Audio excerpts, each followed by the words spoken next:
格ゲー喫茶ハメジュン。ここは格闘ゲームを愛する人たちのたまり場。さて今夜のお客様は。いらっしゃい。いらっしゃいませ。おっ、先日のカプコンプロツアーのアジアプレミア大会のファイナルを戦った2人が桃地さんと孫さんですよね。そういや違うとかビクトリクス桃地選手、プロゲーマーとして数々の大きな実績を残す一方、2015年には代表を務める株式会社シノビズムを起業。伊賀忍者の末裔にして天才ゲーマー孫選手、ストリートファイターシリーズを中心に長きにわたり格闘ゲームシーンで活躍。ゲーム配信を通じてゲームの楽しさを世に広め続ける第一人者でもあります。マスターから見てお二人ってどんなプレイヤーですか？桃地選手は本当にブレない、どんなにきつい状態になってもちゃんとプレーできるっていうのがやっぱずっと見てきて思うことですね。孫選手はなんで笑ってるのお客さんちょっと態度悪いんじゃないですか？いや初めて来たなんか店なのになんで知ってんのかな。孫選手は雨降って地固まるじゃないですけど、めちゃくちゃ石橋を叩くんですよ。なるほでも石橋叩き終えてない時ゆるゆるの橋ができてて、その時困ってます。でもすごい硬い橋ができてから一気に強くなるっていうか、じゃあ終盤になってくればなってくる外ほど堀をちゃんと埋めてゲームをしてるっていうのは俺はすごい個人的にはすごい好みのプレイヤーなんですよ。先日のカプコンプロツアーアジアプレミア大会では決勝で激突した2人。激闘の末桃地選手の優勝で幕を閉じました。いやー悔しかったっすね。いや決勝の相手の性格が悪かったっすよね。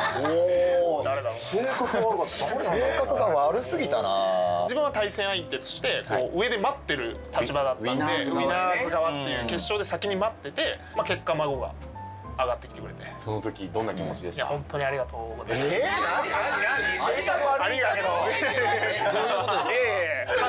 感謝のやっぱね、窮地の中なんで、そこで戦える舞台をちゃんと整えてくれて、お前と戦えることがこの俺の誇りというやつですね。大体もう性格の悪さ分かってる。ちょっと出ました。いよいよ開催が迫ってきたカプコンカップ2019。出場権獲得が濃厚なお二人はどんな気持ちで挑むのでしょうか。今年結構厳しくて、出れないかなと思ってて、ちょっと半分諦めぐらいも入ってたんですけど、今思うとそれ不思議なぐらいですよね。そう負けた時は悔しかったんですけど、次の日ぐらいからそのカプコンプロツアーのランキング見たらちょっと嬉しくなってきちゃって。わかる。僕もめめしくて以降の預金残高見るの楽しかった。確かに楽しかった。でもなんかそんな感じなのかな。やっぱ半分諦めてたからこそすごい嬉しいっていうか、このチャンスをやっぱ無駄にしないようにちゃんと石橋を作ってから臨みたいなっていうふうに思ってますね。結果ももちろんなんですけど、いい動き、自分のこう練習した成果をしっかり出せればおのずと結果はついてくるっていう自信はあるんで、あんまりいい意味で気負わずやろうかなとは、言うね。言いますよ。俺は言います。仲いいのか悪いのか分からないよな。いいんだろうけど。でも絶対いいですよね。いやいろいろ面白い話聞かせてもらったんですけど、せっかくだったら一緒にゲームしたいんですけど、対戦してもらったりしてもいいですか？すげえ目切れてる。だってさ、なかなかないもん。お願いします。じゃあやりましょう。やりましょう。じゃあプレイエリアに行きましょう。今週のゲームはストリートファイター5アーケードエディション。それではプレイエリアへレッツゴー。まず最初の対戦は桃地選手に歌広場が挑みます。歌広場さんとは1年前ぐらいに対戦したことがあって、その時は結構ボコボコにしたれました。どれぐらい成長してるかをちょっと今日見たいと思います。剣使いの憧れの的なんですよ。で今でこそキャラ降臨になってますけど、剣のここはいいねって言わしたいんですよね。一個だけでもかっこいいところを見せたいと思ってます。画面左側が桃地選手の降臨、右側の歌広場はもちろん剣を選択。桃地選手にどこまで通用するのでしょうか。出てますね、氷。あともう一つ特徴的なのは相手の攻撃を受け止めながら反撃するっていう、いわゆる返し技、当て身技って言われてるような技を持っています。へえ。おお。こはうまく差し返した。そして EX のカラベラも使ってダメージに変えていきます。あ、吐きだ。しかしうまくバックステップで投げを回避して、さらに地獄車で画面足に逆に招待した歌広潤。さっきのこの前がここで V トリガー、これ強力です。コーリンがですね、この V トリガー発動すると氷をまとってパンチ攻撃が強くなるんですね。これが強いです。歌広場が逆転に成功。これはひょっとしてありませんが、きたフライに行く。こんなミスってる。これどういうか投げどうだ倒しきっている。いや今かなりコントロールされましたね。体に触れさせないヒットアンダーウェイで歌広場の V トリガーを回避。桃地選手ならではの間合いの妙でした。歌広場潤は V トリガーを発動して逆転したかったんですけど、そうなんだ。それを発動するためのね技をさせないっていう、まず触れさせないっていう。すごい。こうやりましたね。まず1ラウンド目を取ったのは桃地降臨です。クラッシュカウンター。おっとこれはミス誘いましたね。ガードすると隙が大きいので反撃が決まります。歌広場の EX フェーズも溜まってますし、 V リバーサル、この画面を生かしたいが、このコーリンがですね V トリガー発動すると裏剣8強パンチがめちゃくちゃ長くなるんですよ。リーチが非常に強力です。これですね、この裏剣リーチだけじゃなくリターンも高いです。カウンターで当たるととんでもないことになります。あ、そうなんですか。見たいな。カウンターヒットから繋いでいく。これは置き攻めに持ち込んでいく、投げていきますが、さあ歌広潤追い詰められたぞ。ブトルが発動したいという気持ちは伝わってくる。発動した。しゃがみ中キック。勝者桃地、どうでした1年前と比べて。いやなんかすごいプレッシャーを感じましたね、なんか勢いもそうですし、なんか細かい部分もすごい上手くなってたんでヒヤッとはしましたね。確かに1ラウンド目もね、もしかしたらそうですね取れるかもしれないというところまで行ったんですが、どうですか潤君。このいいところ見せたかったんですけど見せられない自分が悔しいです。僕のこと嫌いにならないでください。さあお次は桃地選手と孫選手、因縁の対決を再び見せていただきましょということで桃地さんと孫さん、ここで戦ってもらってもいいですか。まあいいですけどね。まあしょうがないんで、孫さん、はいリベンジするならリベンジの言いますよ。私は一向に構わん。お願いします。リベンジさせてもらう側が一個一個はおかしいだろ、上からの。う。それでは桃地選手対孫選手、注目の一戦です。まあアジアプレミアの時に負けたんで、はいこれちょっとやっぱりリベンジしたいですね。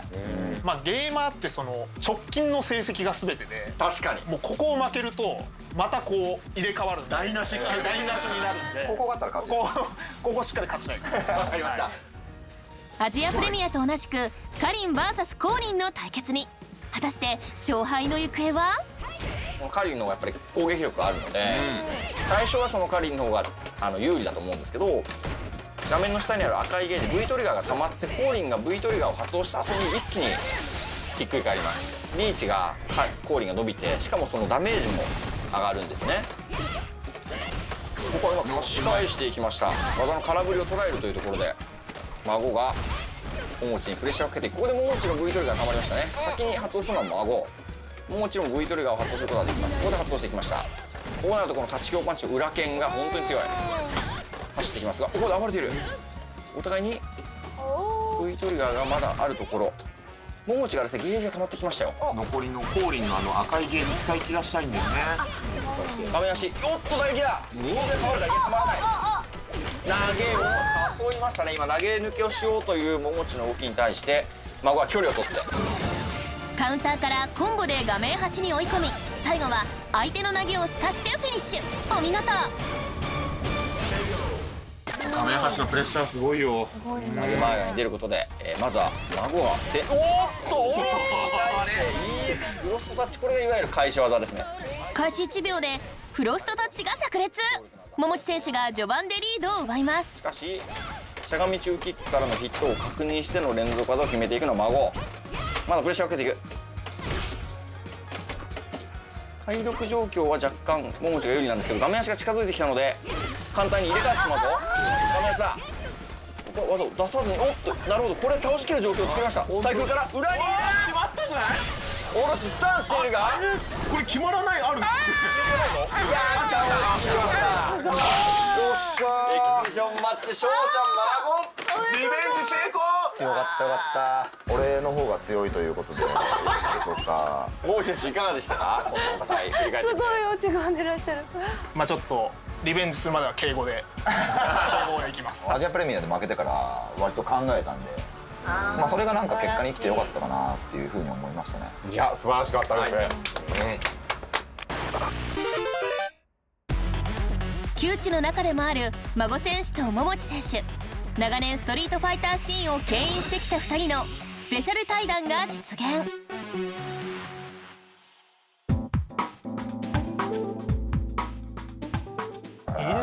印象って難しいね。印象難しいな。漠然としてて印象本当にコミュ力のお化けだなっていうすごいなんか誰とでも仲良くなるし、海外の人とかでもなんかもう気づいたら友達になってるっていう。まあそっちの方が楽しいなってやっぱ思うしね。楽しいかどうかとできるかどうかまた別に普通できない。いや楽しいからできる。人との付き合い方でも楽しみをやっぱ見つけていこうっていうモチベーションが多分人よりも高いんだと思う。逆にでも桃地とかはあんまりなんか人と関わらないというか。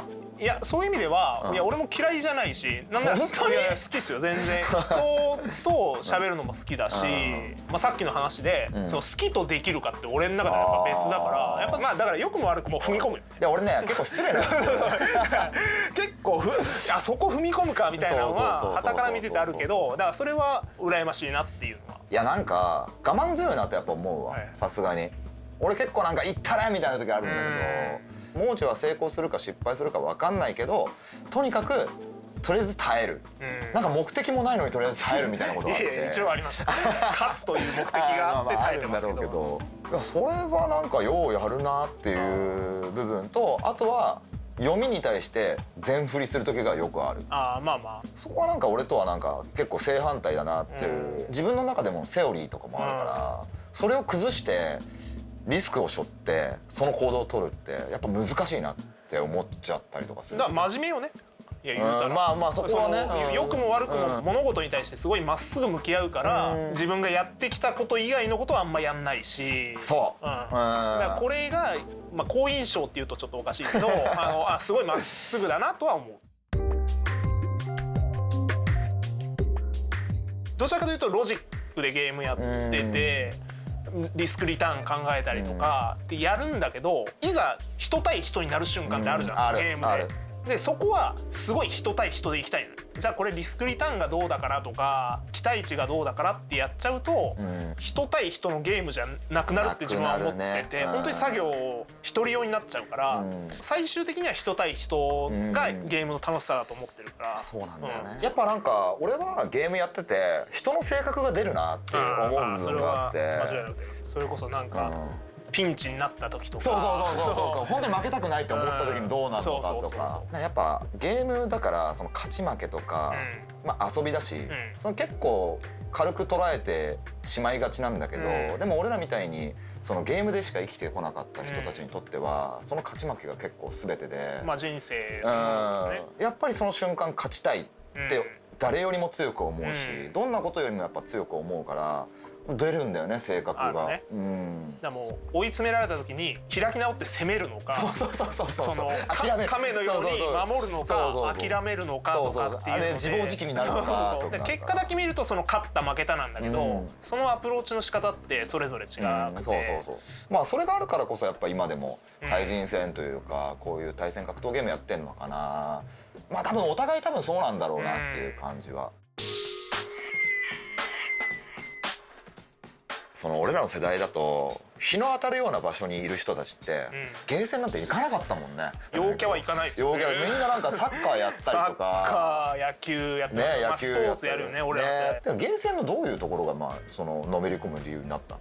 自分が小学生で中学生と高校生をまあゲームの腕一本でボコボコにできるこの魅力絶対勉強じゃ勝てないしスポーツじゃ勝てないですよ。陰湿だなお前。いやでもゲームなら勝てるっていうまあその後ボまあコボコにされるんですけど、今はもうないんだけどね今絶対の若い子に言ってもなかなか伝わらないそうなんすかそれっていう、俺らの世代はね当たり前のように。言うて俺も結構そんな感じだった本当やっぱ中高時代とかでやっぱ成績とかそのなんだろう例えばもう顔のかっこよさだったりとか学校でのポジションとかなんか自分より上だなって思ってる人に対してゲームだったら勝てる勝てる。本当は勝てないだろうなって思う部分もやっぱりそのゲームだったら勝てるっていうのですごいやっぱのめり込んでしまったかな。まああとは友達がいるまあゲーセンでの友達ができてからすごいやっぱ俺は強くのめり込んだかなっていう。まあだから結局人っすよね。人だね人とどれだけだから対戦相手もそうだ、全然友達じゃなくてもこの相手を任すとか、結局その人に勝ちたいっていうあるね思いだからやっぱすごい人は大事ですね。この目標をここに伝える。でもさももちはさやっぱその2つの目標があるわけじゃん。その会社としての目標とやっぱ自分のプレイヤーとしての目標。まあそういう意味ではやっぱプレイヤーとしては、まあ、いつまでも一番ではありたいんで、プロゲーマーがいつ引退するかって、格闘ゲームでいうとまだ前例がないね。ない40歳超えてもバリバリやってるプレイヤーもいるし、まあ、そういう意味ではいつまでできるのかなっていうのは挑戦したいと思ってるんで、まあ、ただ今後のゲームシーンとかコミュニティにっていうところで、まあ、イベント運営だったりとか、まあ、チーム運営だったりとか、まあ、後進の育成だったりとかっていうところももちろん力入れていきたいんでどうですか？俺の方か。俺でもプレイヤーとしては一緒よ本当に、やっぱりいやあなたなんか80歳ぐらいになってもやってそうなずーっとやってそうだ。しかもやってそうだし、一番になることを多分まだ諦めてない、まあ本当に頑張っても頑張ってもその一番になることに対して遠のくっていう実感がない限りはやっぱり諦めたくないな、まだ限界じゃないんだなって思うから、それがいつになるかはまだわからないんだけど、まあ、結構人に何か物事を伝えたりとか、ゲームの楽しさを伝えたりとかするっていうのはすごい得意な方だと思うから、先に続く人たちのためになればいいなっていうことができればいいかなって思ってるかな。まあ今は配分がすごい難しいんだけどね。難しい、現役やりながらだとねなかなか。いやなんならその育てたやつに負けたりそうする時もあったりとかするんだけど、それを嬉しいような悔しいような、まあだからそれを嬉しいと思うとプレイヤーとしてはもう引退のタイミングなんじゃないかな。そうね。だからやっぱ悔しいと思う気持ちが先行してるうちはなんかいいなと。そうだね。なんかね教えてすごいいい人でありたいのにすごいムスッとしてしまったりとかあるのよ。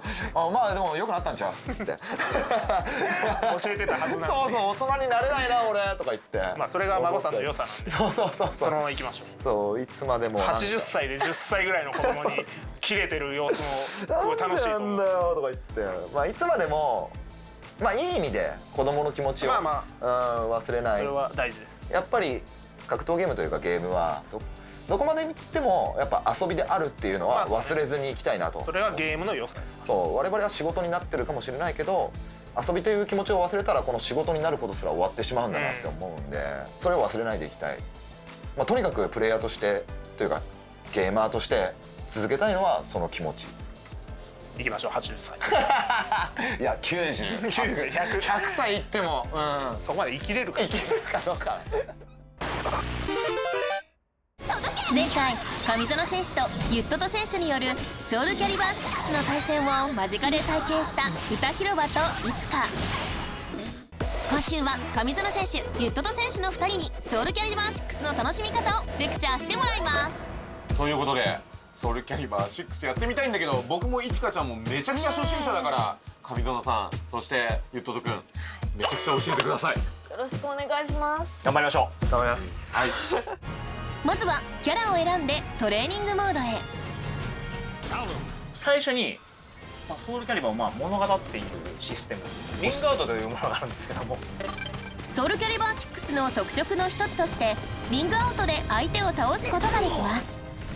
おお、なるほど。じゃあ画面端が 2D 格ゲーより危ないってことだね。すごい危ないゲームで、なんかすっげえいろいろうねうね動けるんだけど、ほらほらほらほら、見て見て見て、これ真似できる真似できる。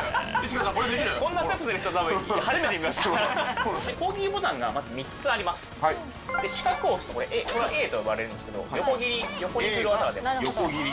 でこれはどういう技かっていうと、相手が横に歩いてるはい、横に歩いてる。潰すための技ですね。で次に三角をしてみましょう。はい。これは縦切りと呼ばれている、はいこういう後ろに動くような行動をほうほうほう。潰したりとか、キックボタンがはい。比較的その隙の小さいなるほど。小技だったりとか、まあ物によっては大きい技もあるんですけど、そしてガードはレバーではなくボタンで行います。あとコマンドがあと前入れの楽しいんだけど。だってやってきたから相手が横に動いたら横切り、相手がこういう風になったら縦切りが強いと。そしてソウルキャリバー6ならではの多彩な攻撃方法の話へ。 B とガードです。ちょっとこれはめてるんですけど、でこの最中にこの ABK のじゃんけんが始まります。おい、じゃんけんしようぜ。いいですよ。せーの。はい、じゃんけんぽん。はい、もう一回です。あ、もう一回。すごい。はい。勝ってる。俺が負けたわけね。なるほど。 A と B と K を同時に押すと超必殺技が出せる。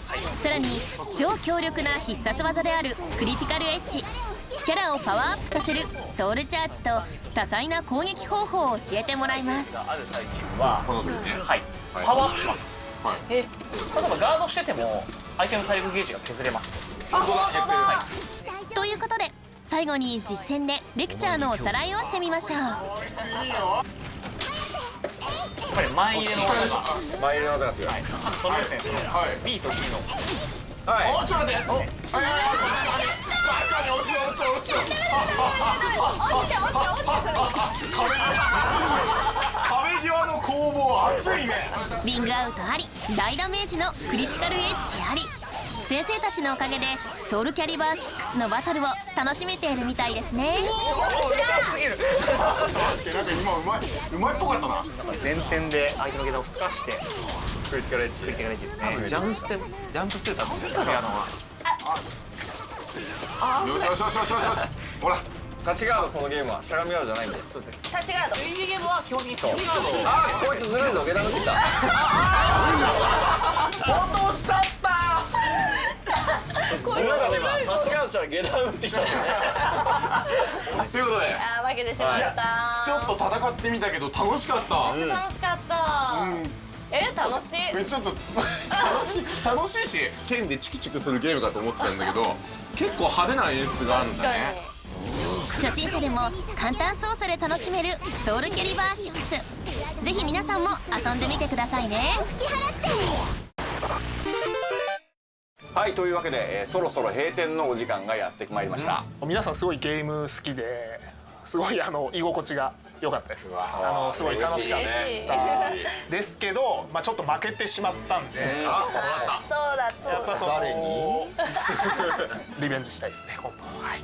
家の近くにこんなとこあったらもう毎日行きますよ、本当に。これリアルな話。嬉しい。リベンジのリベンジマッチ、もう一回ここでやってほしいですもん。私は一向に構わん。ようやくまともな形になりましたね。はい、本日はありがとうございました。またのご来店をお待ちしております。またね次回は待望のスマブラスペシャル特集。